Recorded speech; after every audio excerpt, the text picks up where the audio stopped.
Welcome back. Well, specific stocks are buzzing around, though the Nifty as well as the Sensex have completely flattened out at this point in time. We have the mid-cap index, which is managing to hold its head above the water, but we have the Bank Nifty, which has declined further, so now down around 0.4%. Largely, it is still a quiet trading session, considering that a lot of the global markets are shut for holidays.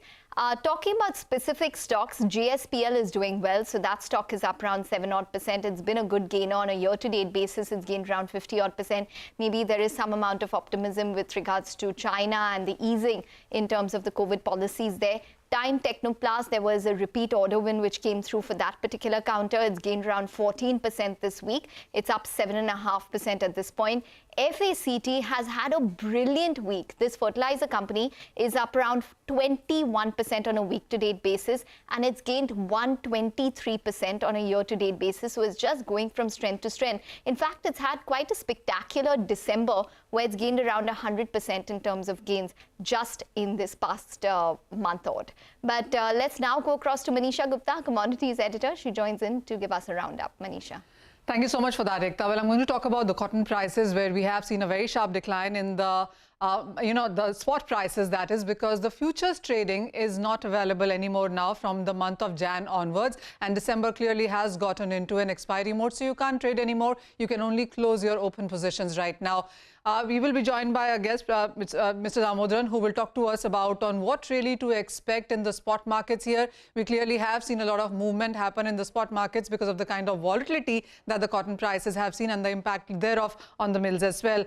Thank you so much for joining us. What is your sense, first of all, on the fact, Mr. Dhamodharan, there is no futures price anymore, there is no reference price, and we have seen a very sharp correction or decline come in for the spot markets or mandis.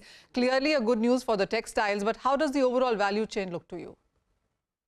Good afternoon. And actually, the Indian cotton now aligning with the fundamental factors of the demand. This is our first opinion. It's a good and positive trend from the industry point of view, because how it happened, the first trigger came from American markets. China, instead of buying cotton, first time, even after 2012, this is the highest in record number of cancellations, around 1.45 lakh bales they cancelled last week. So it sent a trigger towards a negative sentiment. And why they are doing this? It's natural. They are facing big turbulence in their own domestic markets. And China is a very dominant player, around $270 billion of exports and $300 billion of domestic consumption is for textile in China. So such a big player staying away from the market naturally trigger negative sentiments, and it triggered first in US, and naturally it's reflecting in India also. We are closely tracking the global fashion companies' retail sales trend. Many companies posted November end results. In that, even Europe, they are all facing a lot of cost increases. Even Europe sales are not contracting much. But if you see China, 30% many brands posted a contraction in retail sales in China. Multiple companies declared that they closed down their stores in China because of the COVID outbreak. Okay. So such a consuming country staying away is creating a panic in the market. This is first observation. Second, in terms of India, already 50% of the capacities, if you take during the first month of the quarter, October, 50% of the spinning capacity was idle, and in recent times never we witnessed such kind of a downtrend in the market. And now slowly capacity utilization is inching up. But very important factor to note is already we lost 30 to 35 lakh bales of consumption in this first quarter of the cotton year.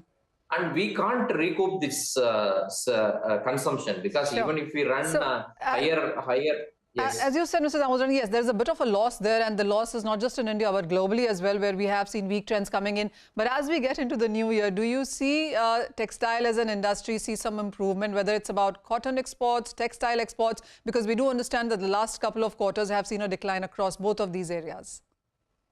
Yes, actually, we can say the industry, we already bottomed out. So there is an opportunity to grow.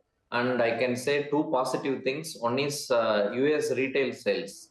showing a decent momentum, and contraction is not as expected. Even today, MasterCard, they published their own data on their sales. Apparel sales in holiday season up by 4% in value terms. This is not so bad. And 2-3 months, all retailers are staying away from placing new orders. So their inventories are exhausted and almost in the completion of exhaustion. So naturally, they all will come back after the holiday season. So that is one positive factor. Second positive factor for medium term, Chinese consumption will bounce back. Okay. So now, even though they are all hit by this Omicron in a big way, in 60 or 90 days, they will overcome this because many countries followed the same pattern. And Chinese, one data says that Chinese domestic savings increased by 50% in the last 2 years because of the less spending on goods, because continuously they kept on following the lockdown policy. So we are expecting a revenge buying in Chinese market in next 90 days time or 100 days time. That kind of a shopping in their own retail market will send a positive signal. So key to watch is US retail sales and Chinese uptrend in the market. All right, so a couple of positive cues coming in. One, the industry is bottomed out, so there's only way to go higher. And the other is the Chinese demand could be coming in soon. So some strong, shiny, bright days to look forward to as far as the textile industry goes. Mr. Prabhu Dhamodharan, thank you so much as always for joining us and talking about all of that sector there. With that, that's all the time we have on the show. But stay tuned, Business Lunch is coming up next.